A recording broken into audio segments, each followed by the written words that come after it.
국민 라디오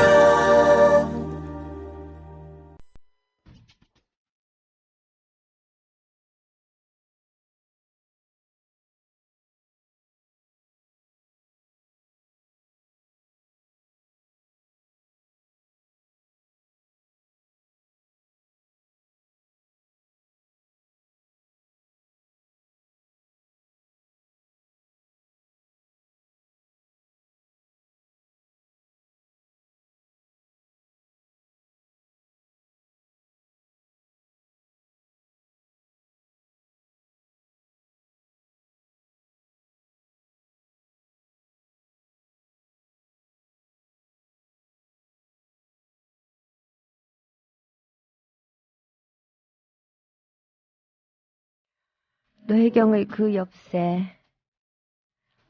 벌써 화요일이 되었습니다. 자, 이번 주 노혜경의 그 엽새도 그 북한으로 완전히 돌아가기보다는요, 남한과 관련되어 있는 북한 얘기들을 아무래도 좀 해야겠죠. 예. 최근 들어서, 이 위안부 할머니들에 관한 그 아베와 박근혜 사이의 협상의 결과를 보면서, 실망하고 좌절하고 분노하는 사람들이 많습니다. 어떻게 해서 이런 일이 벌어졌을까? 굉장히 오래전 옛날부터 우리가 생각하지 않을 수가 없어요. 제가 그 방송하면서 그 일제시대 때부터 활동했었던 문인들의 이야기를 참 많이 해드렸는데, 그러나 우리의 식민지 시간이 본격적으로 주권을 완전히 침탈당한 것만으로도 그 만 35년, 36년간이었고, 그 전에 청일전쟁 이후는 지속적으로 우리가 일제에 의해서 지배당하고 점령당하는 기간이었다고 봐야 되기 때문에 거의 한 50년 가까운 세월을 일본 제국주의의 영향하에서 살았습니다. 예, 그러한 일들이 아직까지도 우리 속에 흡사 암세포처럼 남아가지고요. 예, 무슨 조금만 안 좋은 상황이 되면 이 곰팡이들, 그 바이러스들이 스물스물 기어 올라옵니다. 예, 그러한 상황들을 우리가 지금 지켜보면서 몹시 괴로워하고 있는 그런 즈음이죠. 네. 전하는 말씀 듣고 답답하지만 우리의 이 현실을 직면하면서 어떻게 살아야 될까에 대해서 서로 얘기를 좀 나눠보도록 하겠습니다. 게시판에 여러분들이 하시고 싶은 말씀들을 남겨주시면 제가 오늘은 잘 챙겨서 보도록 할게요. 전하는 말씀 듣습니다. 네, 오늘 아침에 제가 이 페이스북에서 아주 이 기가 막힌 유머들을 조금 읽었어요. 이우창님께서 정리를 해 놓으셨는데, 예, 자료 수집차 페이스북에서 구할 수 있는 남조선 유머 시리즈를 가능한 한 많이 보았다고 합니다. 근데 그 첫 번째가요, 이렇게 되어 있어요. 예, Q&A인데, 남조선에서는 표현의 자유가 보장됩니까? 라고 누가 물었어요. 그러자 답합니다. 물론입니다. 묵비권을 행사할 자유도 보장됩니다. 자, 이게 무슨 뜻이겠어요?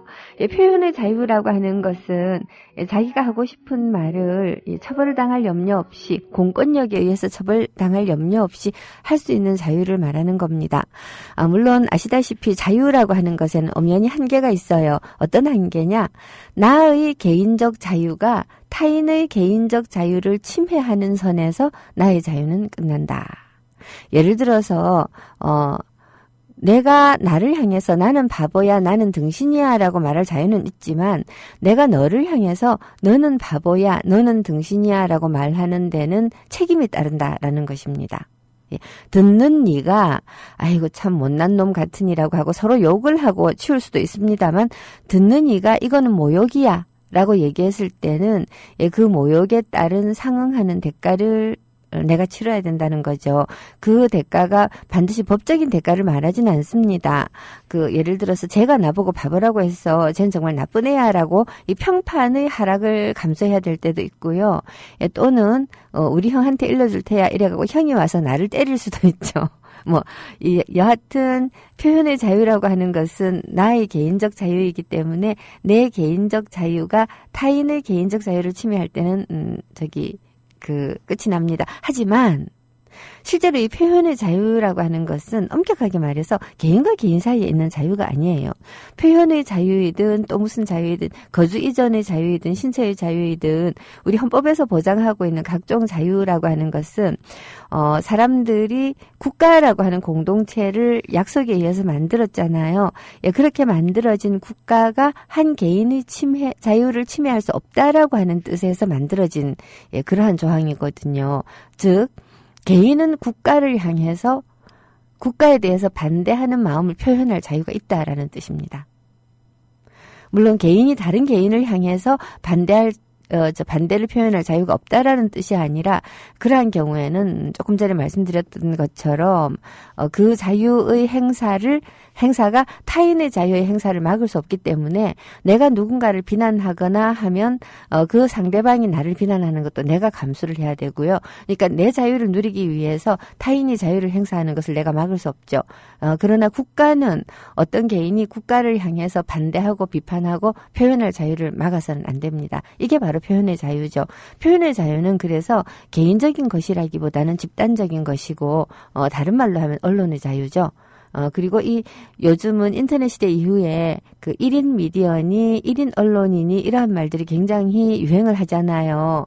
공적인 공간에 개인이 권력을 향하여 자기 자신의 의견을 표명하는 것은 표현의 자유에 속합니다. 일종의 언론의 자유에 속합니다. 그러므로 이것은 보장되어야만 하는 자유입니다. 그런데 여기에 대한 답변이 그렇지 않아요. 물론입니다. 묵비권을 행사할 자유도 보장됩니다. 묵비권을 행사하는 건 자유가 아니라 권리예요. 공권력에 의해서 개인이 체포되었을 때 자기 자신의 이익에 반하여 증언을 해야 될 의무는 없습니다. 그러므로 불리하다고 생각되면 말 안 할 권리가 있는 거죠. 자유와 권리가 보통 혼동됩니다만은 묵비권은 일종의 권리입니다. 자, 근데 묵비권은 어떤 때 행사하게 됩니까?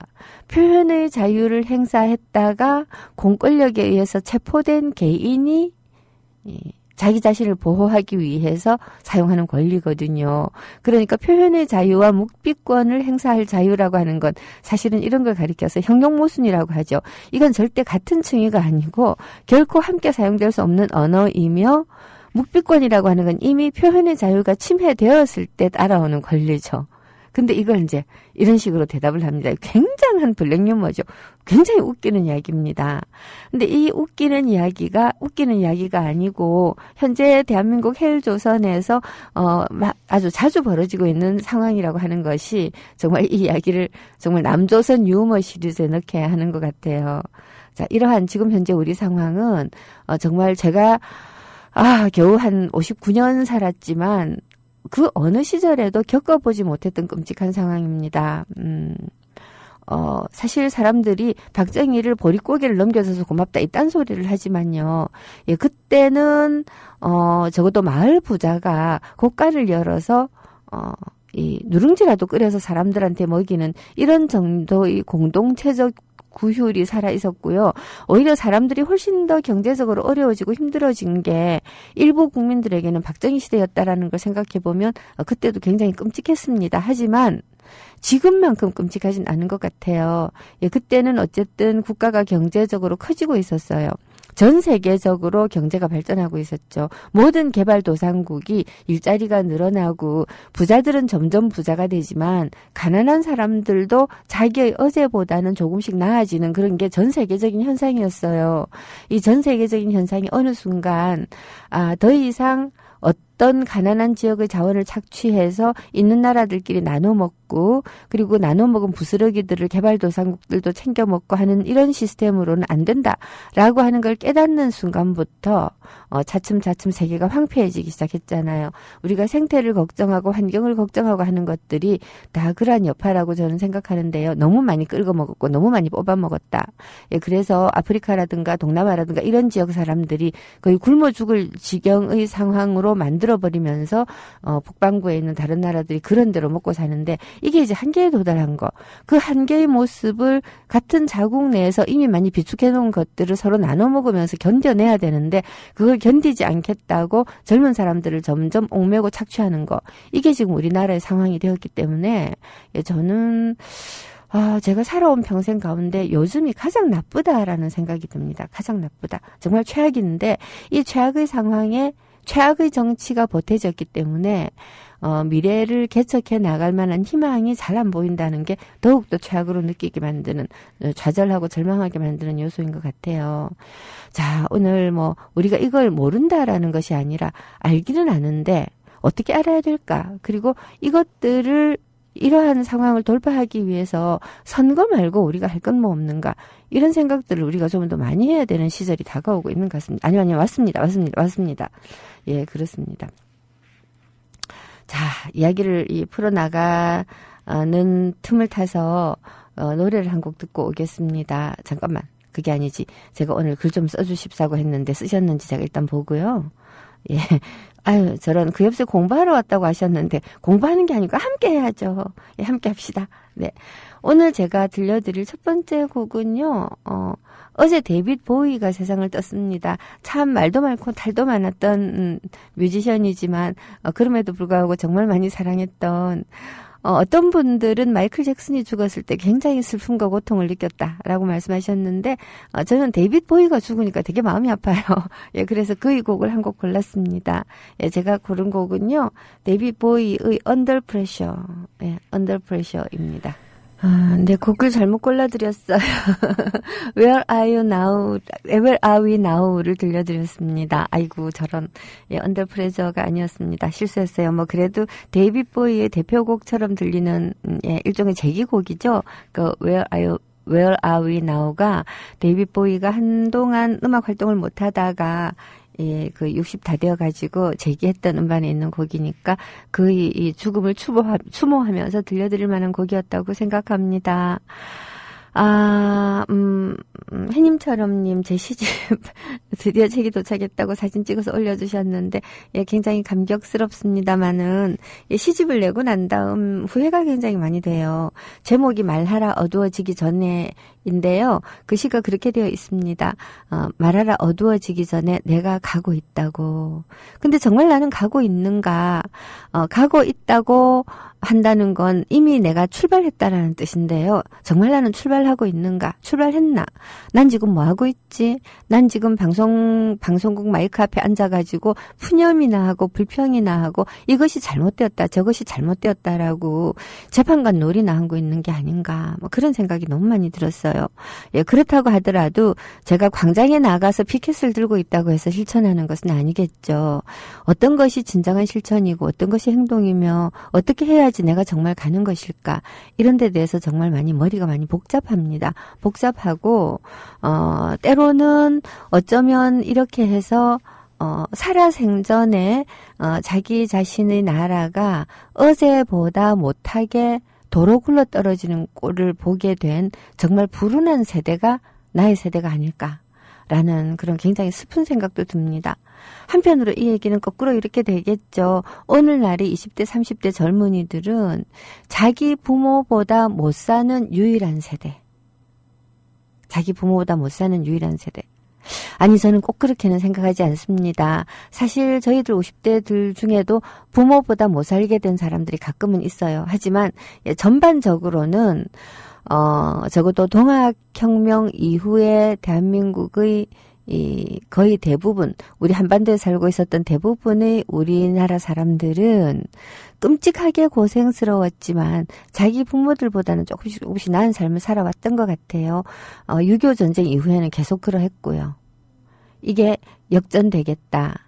사람은 이런 얘기를 합니다. 절대적으로 볼 때는 밥을 굶는 것은 아니라고 하더라도 상대적으로 불운하다고 느끼는 것, 상대적으로 가난하다고 느끼는 것, 이런 것들이 절대적인 고통 못지않게 사람들한테 불행감을 주고 고통을 줍니다.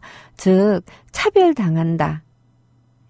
그 차별이 국가로부터 주어지는 것이든 아니면 친구들이 하는 것이든 또는 심지어 신이 운명적으로 인간에게 가하는 차별이라고 하더라도 인간은 차별을 모두가 고르게 공평하게 고통스러운 것보다 못 견디는 것 같습니다. 예, 참, 이런 것들을 아주 절묘하게 이용해서 사람들을 싸움 붙이는, 예, 그런 게 독재자들의 수법이기도 하죠. 모든 사람의 마음속에는 다른 사람들을 분할해서 통치하면서 이익을 취하려고 하는 그런 악한 심경들이 다 조금씩은 있을 것 같습니다. 뭐 예를 들어서 그 학교 선생님들이 주는 벌 중에서 저는 정말 사악하다고 생각하는 벌이 지금은 체벌 같은 게 별로 없지만 우리 때는 있었는데요. 애 둘을 나오라고 해갖고 서로 뺨 때리기를 시킵니다. 예, 서로 뺨때기를 시키는데 처음에는 선생님이 하라고 하니까 마지못해서 툭툭 치는데 예, 선생님이 네, 왜 이런 식으로 약하게 치냐 더 세게 쳐 하면서 세게 때리다가 보면 어느 순간엔가 이게 교사가 우리에게 강제한 굉장히 나쁜 상황이라는 것을 잊어버리고 정말 치고받고 싸우고 그렇게 하고 나서도 자리에 들어가서 또는 학교 수업하고 난 다음 곰곰 정신을 차리고 보니 우리가 이 선생의 악한 그 책동에 놀아놨다라고 하는 비극적이고 슬픈 마음이 들어서 서로 사과하고 반성하고 하는 게 아니고 그냥 3대 원수가 되어버리는 이런 일들이 얼마나 많습니까? 그런 일들이 지금 현재 지금 제가 한 교사와 두 학생이라고 하는 가장 작은 예를 들었었지만 언론과 정부, 국가에서 새누리당, 박근혜 정권 등등에 의해서 지금 이 야당을 지지하는 정치적으로 소수파에 속하는 사람들 전체를 향해서 끊임없이 지금 자행되고 있는 게 지금의 현실입니다. 예를 들어서 안신당과 더민주당 이 두 당이 지금 야당으로 크게 갈라졌지 않습니까? 더민주당은 아직까지 100석 이상의 의석을 가지고 있는 거대 야당이지만, 이 탈당이 속속 이어지고 있어서 조금 지나면 어쩌면 안신당이 20명 정도의 의석을 가지고 있는 이 교섭단체를 운영할 수 있는 그러한 정당이 될 수도 있습니다. 자, 이렇게 점점 갈라지는 이 와중에 안신당의 지지자들과 더민주당의 지지자들이 지금 선생님 앞에서 서로 뺨 때리기를 하는 학생들처럼 굴고 있는 것입니다. 서로 뺨 때리죠.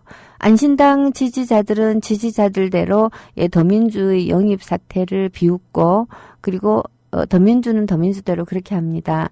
더민주 지지자들은 안신당을 향해서 새누리당하고 똑같아 하고 욕을 합니다. 자, 그런가 하면, 안신당은 안신당대로 더민주를 향해서 또 그렇게 욕을 합니다. 새누리당 이중대다. 이렇게 욕을 합니다. 그럼 대한민국의 정당은 새누리당과 새누리당 1중대와 새누리당 2중대 이렇게 세 개의 정당밖에 없는 것입니까? 이러한 이야기들이 새누리당 지지자들이 아니라 서로의 지지자들 속에서 나온다라는 게 바로 뺨 때리기를 서로 하고 있는 학생들 같은 꼴이라는 것이죠. 싸우지 말라는 것도 아니고 비판하지 말라는 것도 아니지만 내 마음속의 증오가 어떻게 해서 생겨났으며 어느 방향으로 가해져야 되는가 하는 걸 우리가 정말 모른다는 생각이 진짜 많이 들어요. 그러한 사례들이 이러한 식으로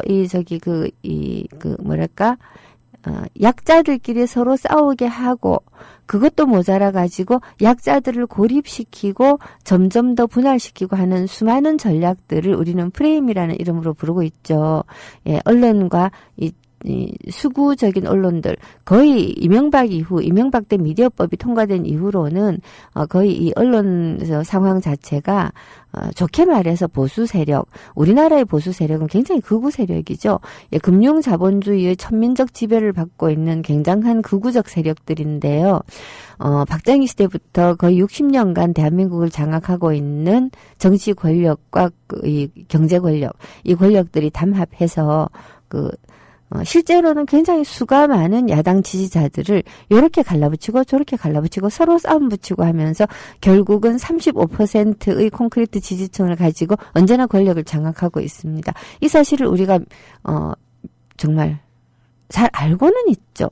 알고는 있는데 왜 나는 안철수 지지자가 박근혜 지지자보다 더 미울까라고 하는 건 생각을 한 번쯤 해봐야 되는 일이 아닐까 싶어져요. 왜 나는 나의 마음, 나의 이 분노를 다스리지 못할까?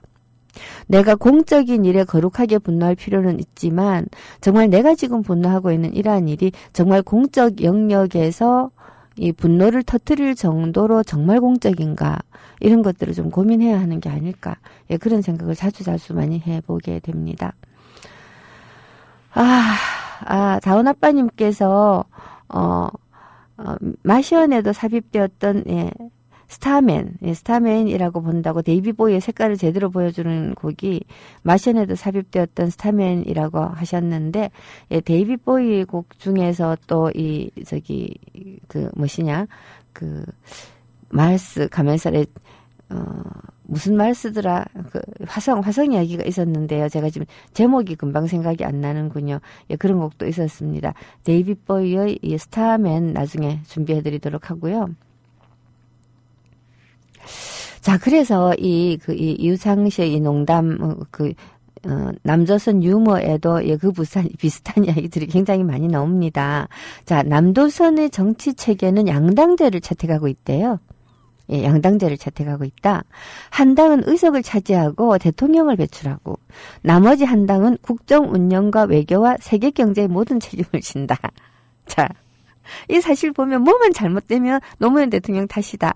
뭐만 잘못되면 야당 책임이다라고 사실 박근혜도 얘기를 하죠. 자기는 책임이 아무것도 없고 야당이 책임을 져야 된다는 식으로 말을 하는데, 자, 이러한 말을 받아서 여당 책임이다 또는 진정으로 무능한 것은 박근혜다. 박근혜 여당이 잘못한 거다라고 얘기해야 될 사람들이 이건 그래 안철수 때문이야. 이건 그래 문재인 때문이야라고 하고 있다라는 거죠. 예, 저는 정말 그렇습니다. 정말 한마디로 말해서 이제 기도 안 찹니다.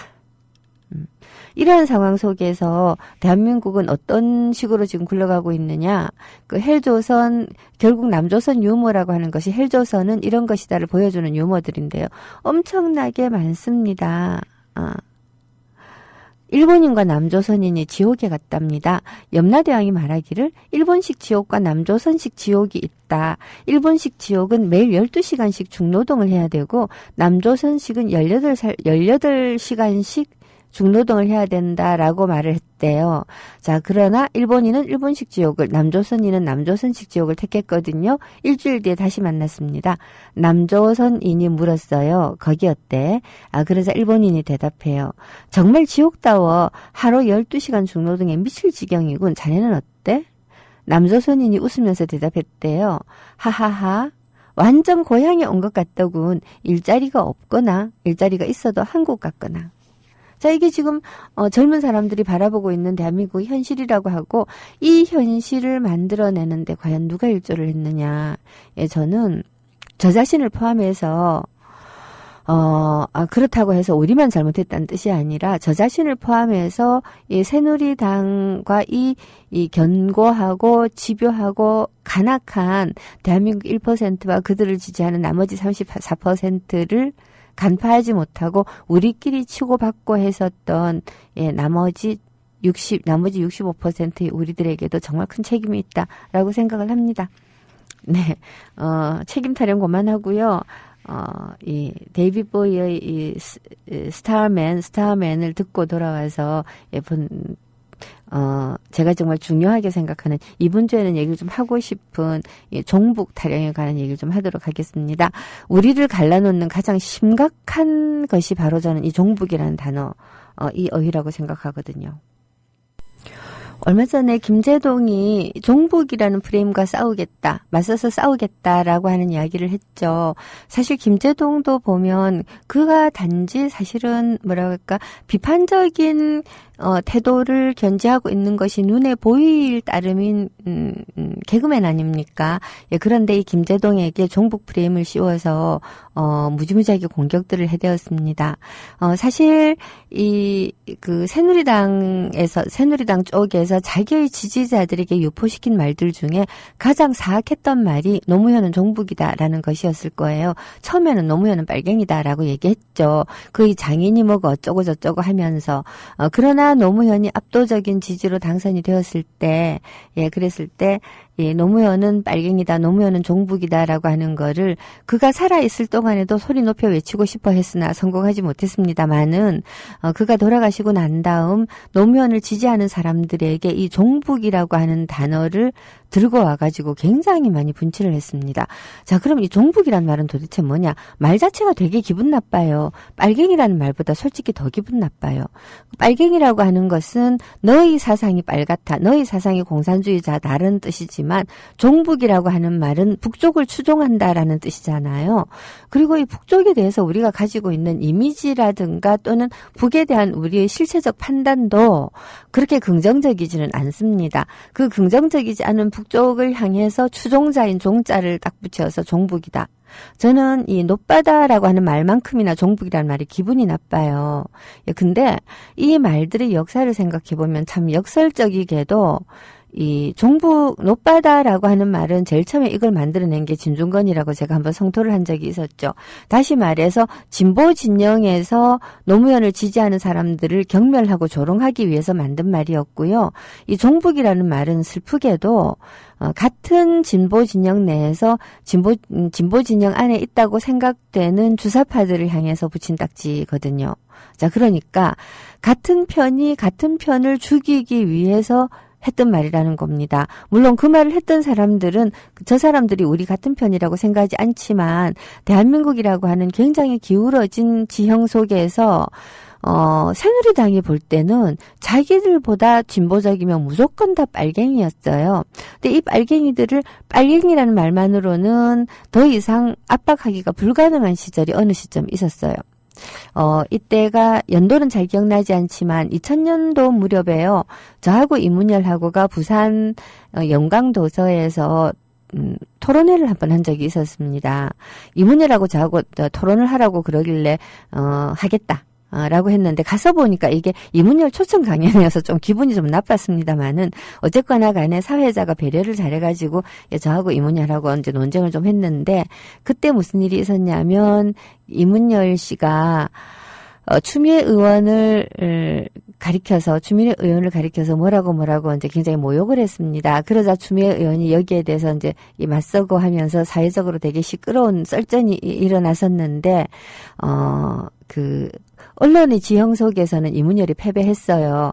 그러자 이문열이 그 조선일보 반대 운동을 하던 사람들과 추미애 의원을 싸잡아서 술단지와 소치를 끌어당기면지 뭔지 하여튼 이상한 제목의 소설책을 내면서 거기에다가 누구나 보더라도 추미애임을 알 수 있는 형식으로 거론을 하면서 굉장히 모욕적으로 욕을 했는데 이제 그 안에서 친북이다. 이제 이러한 친북 좌파다 이런 말을 썼었어요.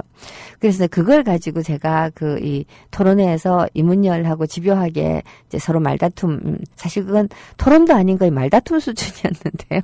지금 생각해 보니까 거기에서 이문열이가 어떤 말실수를 하냐 하면 안티조선은 친북이다. 사실 그때 안티조선 우리 모두 있었던 사람들 중에서 제가 단언컨대 정말로 북한 좋아하는 사람 하나도 없었고 주사파들 좋아하는 사람들조차 별로 없었거든요. 그러니까 일종의 자유주의자들, 리버럴리스트들이 굉장히 이 대부분을 차지하고 있었는데요. 리버럴의 특징이라고 하는 게 나의 표현의 자유가 너무 중요한 사람들이에요. 나의 표현의 자유가 너무 중요하기 때문에 나의 표현의 자유를 가로막는 어떤 종류의 억압에도 반대하고 그리고 내 자유가 중요하기 때문에 너의 자유도 중요하다라고 생각하는 그런 사람들이 리버럴이에요. 이 사람들이 제일 싫어하는 게 집단주의적인 거, 전체주의적인 거. 북한은 어떤 나라입니까? 한마디로 전체주의잖아요. 내가 스스로 판단해 볼 때 이 북한적인 체제가 공동체를 위해서 너무 좋다라고 여겨서 자발적으로 그러한 체제를 고무찬양할 수 있어요. 하지만 고무찬양해야만 되는 체제 속에서 산다는 것은 너무나 끔찍한 일이죠. 대부분 리버럴적인 기질을 지니고 있는 사람들의 특성을 보면요. 어떤 사람이 자기의 의견하고 똑같은 생각을 말을 해도 일단 그게 아니고라고 말하는 습관이 있어요. 예, 그러니까 리버럴로서 충분히 성숙하지 못한 리버럴 기질들이 좀 그런 기질이 있거든요. 옆에서 보고 있으면 되게 웃겨요. 둘이 똑같은 말을 하는데 자꾸만 아니 내 말은 그게 아니고 아니 니는 이렇게 말했는데 그게 아니고 내 말은 이거야 하는 식으로 옆에서 들으면 똑같은 말을 둘이서 서로 지 말이 맞다고 우기는 경우가 되게 많아요. 이럴 때 보면 영락 없이 두 사람이 다 뭔가 덜 성숙한 리버럴들인 거예요. 뭐 성숙한 리버럴이고 덜 성숙한 리버럴이고 간에 리버럴의 특징은 지가 제일 중요하고 지 말이 제일 옳은 거예요. 이런 사람들이 북한 가서 어떻게 살아요? 북한을 어떻게 좋아해요? 근데 이제 여기다가 대고 친북이라고 해놓으니까 사람들이 굉장히 불쾌했던 거죠. 리버럴들의 특징은 또 어떤 게 있는가 하면 평화 공존해야 된다고 생각을 해요. 왜냐? 싸우는 거 싫거든요. 니는 니고 나는 낸데 뭐 때문에 내가 니보다 잘났다고 니를 때려야 돼. 마찬가지로 니가 내보다 잘났다고 나 때리는 것도 싫어. 이게 이제 리버럴들의 전형적인 사고방식이니까 북한하고도 북한은 저거 북한이고 남한은 우리 남한이니까 서로 평화공존하면 되지 만다고 찌그닥 떼그닥해. 이런 사고방식을 가지고 있는 인간들이 의외로 되게 많아요. 이러다가 보니까 북한에 대해서도 우리가 북한보다 체제 우위에 있다, 북한보다 우리가 훌륭하다, 북한보다 우리가 힘이 세다, 이런 거 경쟁하는 게 별로 안 좋아하고 그냥 있는 대로 인정해주고 서로 평화롭게 잘 살자 하다가 보니까 이문열 같은 사람들이 마음에 안 드는 거죠. 북진 통일해야 된다. 아니 북진 통일하면 누가 제일 먼저 죽습니까? 남한이고 북한이고 간에 가난한 청년들이 먼저 죽고 가난한 청년들만 죽을 수도 있고요. 그 다음에 가난한 노인들이 죽죠. 자, 이런 상황인데 전쟁 좋아하는 이 호정광들이 정작 전쟁이 일어나면 지는 비행기 타고 저기 어디냐 뭐 일본이라든가 아니면 미국 건너가서 도망가 있을 인간들이 입으로만 북진 통일하자 이딴 소리 하는 거 싫죠. 그래서 니네들 그런 소리 하면 안 된다라는 말을 많이 하는 게 또한 리버럴들이에요. 이러다가 보니까 이문열이 이 인간들이 싫으니까 친북 좌파라고 부르는 겁니다. 종북이 아니고 친북이었어요, 그때는. 그게 빨갱이라고 부르는데 안 먹히는 거거든요. 그래서 친북좌파라고 불러요. 이래서 제가 이제, 이 친북좌파라는 말이 저하고 토론하는 도중에 나와가지고 이문열이 소송을 당했다가 특정인을 가리켜서 친북이라고 한 게 아니란 이유로 이문열이 패배는 하지 않았습니다만은 그 이후로 이 사람이 글을 잘 못 쓰게 됐죠. 예, 올바르지 못한 생각을 오랫동안 가지고 있을 수 없다라는 하나의 사례인데 본인은 되게 괴로워합디다마는 여하튼 이때만 하더라도 친북이라고 불렸고요. 이때의 분위기는 벌써 어쨌는가 하면 누가 빨갱이라고 하면 그래 나 빨갱이 맞아. 난 빨간색 너무 좋아해갖고 리본도 빨간색 하고 다니고 옷도 빨간색 입어. 뭐가 문제야? 이런 정도로 대답하는 사람들의 수가 굉장히 늘어나 있었다는 거죠. 그러다가 보니까 빨갱이라고 못 부르고 북한을 드디어 끌고 나왔습니다. 친북. 이랬던 것이 2008년도에 민주노동당이 두 표로 갈라지면서 저는 정말 이 조성수라든가 심상정, 노회찬 이런 분들을 개인적으로 참 좋아했습니다만은 정치적으로는 이분들이 대한민국 정치에 되게 나쁜 일을 했다고 생각합니다. 결국 분당을 하면서 남아있는 사람들을 가리켜서 종북이라고 얘기를 했어요. 이 종북이라는 말이 결국은 그 종북이라는 말로 남아있는 사람들을 비난했던 바로 그 사람들까지를 다 집어삼키는 블랙홀이 되어버린 거죠. 굉장히 끔찍한 말이 이 종북 좌파라고 하는 말입니다. 네. 게시판 다시 방문하겠습니다. 쉼표 없는 우리님께서 제가 30대 초반으로 느끼기에라고 하셨네요. 예, 30대 초반이시군요. 저희 또래는 우리나라를 주인으로서 사랑하는 마음을 품을 여유가 없이 자랐다는 게 문제라고 생각합니다. 예, 그래서 나라를 망치는 자들에 대한 분노보다는 현재 상황을 비아냥거리며 조소하고 눈 감아버리는 것 같아요라고 하셨는데 굉장히 슬픈 말씀이신데 어느 정도 일리가 있습니다. 지금 30대 초반이라고 한다면 IMF가 밀어닥쳤을 때는 10대 후반쯤이었겠죠. 한참 사춘기를 겪을 무렵에 나라가 정말 추락하는 걸 본 거죠. 추락하는 것. 물론 나라 전체가 망했던 구한말과 같지는 않았겠습니다마는 그러나 굉장히 많은 사람들에게는 나라가 우리를 버리는구나라는 느낌이 들 정도로 정말 추락을 해버렸고 각자 지알아서 살아야지 국가와 민족을 믿고 박정희 때만 하더라도 사람들이 허리띠를 졸라매고 저축했잖아요. 자, 그렇게 국가와 민족을 믿고서, 오늘 하루의 삶을 내가 열심히 살기만 하면, 나라가 나의 뒷받침을 해줄 것이야, 라고 하는 믿음을 깡그리 무너뜨렸던 게 IMF 사태였습니다. 그렇게 하고 나니까, 각자 살아야 된다라는 생각. 그 뒤로 김대중 노무현 10년 동안 어느 정도 회복이 되는 듯 하다가 결국은 이명박근혜로 들어서면서 한바탕 꿈이었어 라고 하는 생각을 하는 그런 젊은이들이 많죠. 이 말씀처럼 나라를 망치는 자들에 대한 분노를 가지기에는 나라라고 하는 것에 관한 기대가 너무 낮다. 예, 정말 그럴 수 있겠습니다. 하지만 나라라고 하는 건 우리가 민족의 감정으로 바라볼 때는 핏줄 속에 배어 있는 것이지만 국가라고 하는 것, 네이션이라는 측면에서 볼 때는 약속이고 대한민국 국민으로 태어났기 때문에 가지고 있는 권리가 있는 거거든요. 나의 권리를 빼앗아가는 자들에 대한 분노를 가져야 되지 않을까라는 생각을 굉장히 많이 하게 돼요. 오케이 마리님께서 미션 투 마스라고 하셨는데 아니고 라이프 온 마스입니다. 예, 노래가 라이프 온 마스인데 그래도 그 노래를 듣지는 맙시다. 예, 듣지는 말고요. 그래서 제가 종북이라고 하는 것과 싸우겠다는 김재동을 열심히 응원하면서 우리가 종북이라고 하는 말을 어떤 방식으로 쓰고 있는가, 다른 말로 하면 북한을 도대체 어떻게 소비를 하고 있는가 하는 걸 잘 아는 게 참 중요하다는 생각이 들어서 그 말씀을 이번 주에 좀 드리고 싶어요. 자, 일단 북한에 대해서 생각을 한번 해봅시다. 사실 지금 우리는 북한에 대해서 너무 많이 소비하고 있어요. 종편, 이 TV조선, 그리고 채널 A, MBN 이런 데서 보면요. 북한 특집 꼭지가 정말 몇 개씩 있어요. 탈북자들이 나와가지고 말도 안 되는 북한 이야기 하는 그런 프로그램들도 다 하나씩 가지고 있고요. 북한 이야기가 안 나오면 큰일 날 것 같은. 예, 그래서 김정일이 어떤 성격의 소유자이고, 그리고 어떤 횡포를 부리고 옷은 뭘 입고, 김정일 마누라가 어떤 명품백을 들고 이런 거를 우리나라 사람들이 북한 사람들보다 더 잘할지도 모르겠다는 생각이 들어요. 이 정도로 우리는 정말 북한을 활발히 소비하고 있는 상태거든요. 정말 그렇죠. 사실 이건희 일가의 이야기보다 김정은 일가의 이야기를 우리가 더 잘한다는 거. 이거 조금 이상하지 않으세요? 조금 이상하거든요. 북한에 대해서 너무 잘 아는 할아버지들을 보면 한번 물어봅시다. 박근혜나 이건희에 대해서 김정은이만큼 잘 아세요? 왜 모른다고 생각하세요? 왜 방송에 그런 건 안 나오고 북한만 나오죠? 하기야, 그런 거 물어봤자 그 할아버지들이 대답할 리도 없거니와 그때 딱 나오는 말이 니 그따위 소리 하는 거 보니 니 빨갱이제, 니 사상이 삐딱하제, 니 불온하제. 자, 이런 프레임, 이렇게 완전히 딱 고정되어 있는 이 프레임을 우리가 깨지 못한다면 우리는 영원히 지금처럼 살게 된다고 저는 생각해요. 자, 언제부터 북한을 우리가 일상생활 속에서 입에 올리면서 살았을까? 북한이 아니라 통일이라는 말만 입에 담아도 잡아가던 시절도 있었거든요.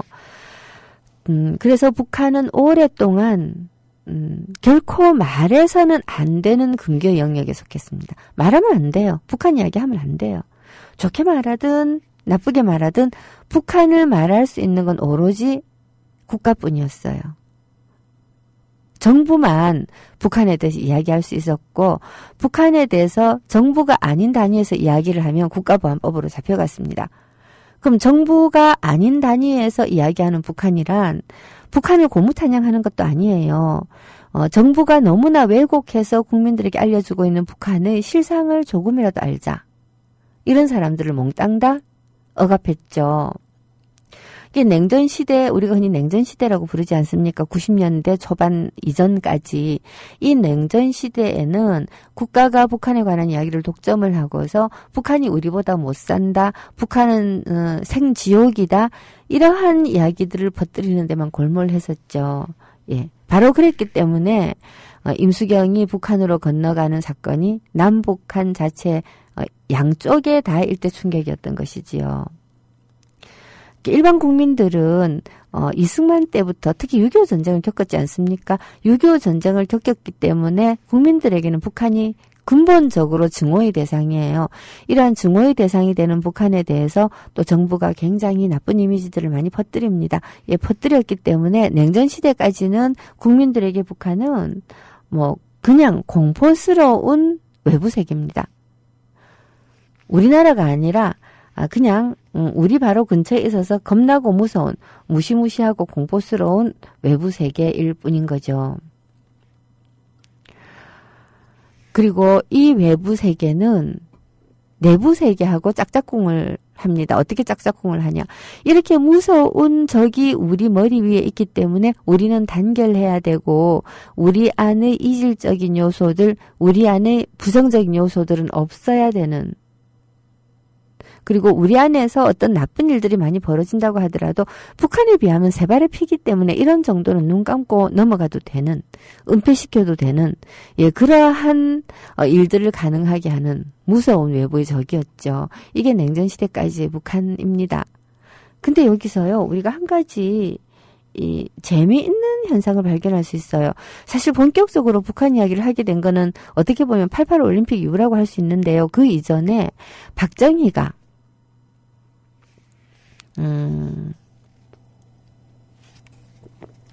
1972년도 7.4 공동성명을 발표합니다. 7.4 공동성명을 발표했을 때 국민들이 저 무시무시한 북한, 저 우리의 원수 북한하고 정부가 나서서 어떻게 공동성명을 발표하나라고 말하지 않았어요.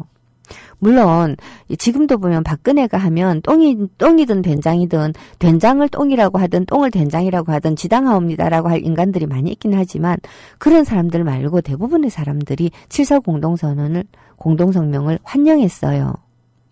아, 첫째로는 전쟁 안 하겠다는 얘기잖아. 와, 전쟁 정말 무섭지. 이 북한이 아무리 미워도 다시 전쟁 일으켜서 북한을 응징하고 싶은 생각은 국민들 중에 거의 아무도 없었어요. 거의 아무도 없었어요. 국방부가 국방 예산을 늘려달라고 할 때도 북한을 막기 위해서라는 명분이 아니고 북한을 이기기 위해서, 북한을 침략하기 위해서라는 명분을 내걸었다면 아마 국민들 중에 국방 예산 증액하는데 찬성할 국민이 1%도 안 될 거예요. 그 국방 예산 증액하는데 떡곰을 얻어먹는 사람들을 제외하고는 아무도 없었을 거예요. 전쟁 그 자체에 대한 두려움이 있기 때문에 전쟁 안 하겠다는 얘기잖아. 좋아. 그 다음 또 수많은 이산가족들이 있었기 때문에 이렇게 되면 우리 북한에 있는 우리 가족 만날 수 있는 거야. 좋아. 그런 것뿐만 아니고요.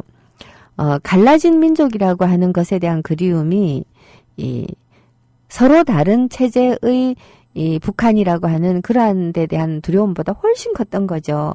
72년까지만 하더라도 정부 당국이 그렇게까지 북한에 대한 나쁜 이미지를 퍼뜨리려고 하고 있는데도 불구하고 국민들 대다수는 북한과 친하게 지내는 것을 몹시 좋아했다는 거죠. 그 다음 많은 사건들이 있습니다. 남쪽과 북쪽의 체제가 서로 어마어마하게 경쟁을 하잖아요. 경쟁을 하면서 우리가 한 7.4 공동성명을 발표할 무렵쯤에는 북한하고 우리가 생활 수준이 거의 비슷해져요. 거의 비슷해져요. 좀 보수적으로 보는 분들은 80년대 초반 되어서야 우리가 이겼다라고 보고, 좀 이렇게 적극적으로 보는 분들은 이미 7.4 공동성명 발표할 때쯤에 우리가 이겼다라고 말을 하고 있지만 대부분의 학자들은 이때쯤이 거의 비등비등, 서로 우리가 더 낫다라고 말할 수는 있을 정도의 비등비등한 시기였다고 합니다. 딱 그랬기 때문에 7.4 공동성명이 가능했다라는 거죠.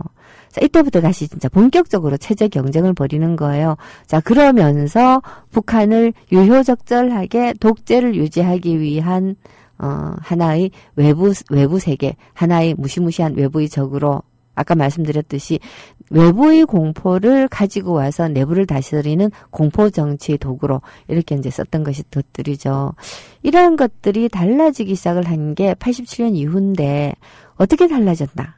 이건 또 내일부터 얘기를 하는 걸로 하도록 하십시다. 자, 이 종북을 벗어나는 것이 정말 중요하고, 이 종북 프레임은 결국은 우리를 내부로부터 분열시킨다라고 하는 걸 우리가 잘 인식한다면, 서로 싸우면서 새누리당의 어부지리를 얻게 하는 일들을 우리가 정말 막아야 되는데, 이미 분열이 시작되고 있으니 어떻게 하면 좋지요, 여러분? 참으로 걱정됩니다. 예, 토토하하님, 쉼표 없는 우리님, 오케마리님, 로니님, 다은아빠님, 꼴통아이티님, 김은주님, 달구지님, 해님처럼님, 다은아빠님, 수희님, 그리고 또 듣고 계신 여러분들 감사합니다. 저는 내일 찾아뵐게요. 자, 시그널 틀어놓고 인사해야 되겠죠?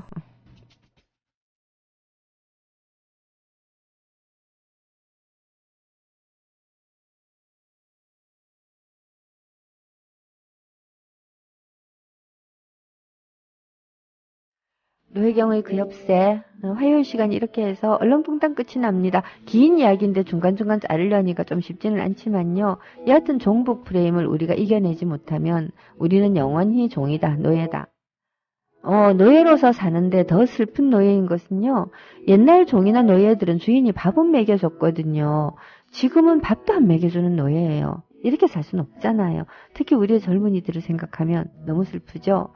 예, 그것을 바로잡는 중요한 열쇠 가운데 하나로서 종북이라는 말을 해체해서 이런 말을 우리가 어떻게 이겨낼 것인가에 대한 고민을 함께 하도록 해보십시다. 여러분들의 의견도 정말 소중하고 중요해요. 그러니까 같이 고민 좀 해보시고 게시판에 많이 적어주세요. 자, 그러면 노혜경의 그 엽세는 오늘은 여기까지 하도록 하겠습니다. 어제 오늘 돌아가신 많은 분들이 명복을 빕니다.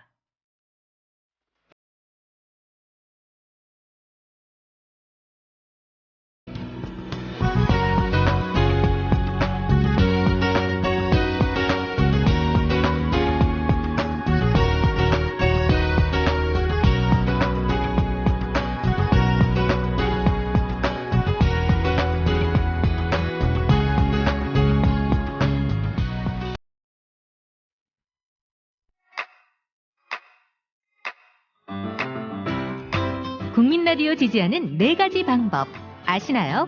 다운로드하기, 별점 주기, 댓글 달기, 구독하기. 국민 라디오를 보다 많은 이들에게 전할 수 있는 가장 손쉬운 방법. 다운로드하기, 별점 주기, 댓글 달기, 구독하기. 잊지 마세요. 다운로드하기, 별점 주기, 댓글 달기, 구독하기.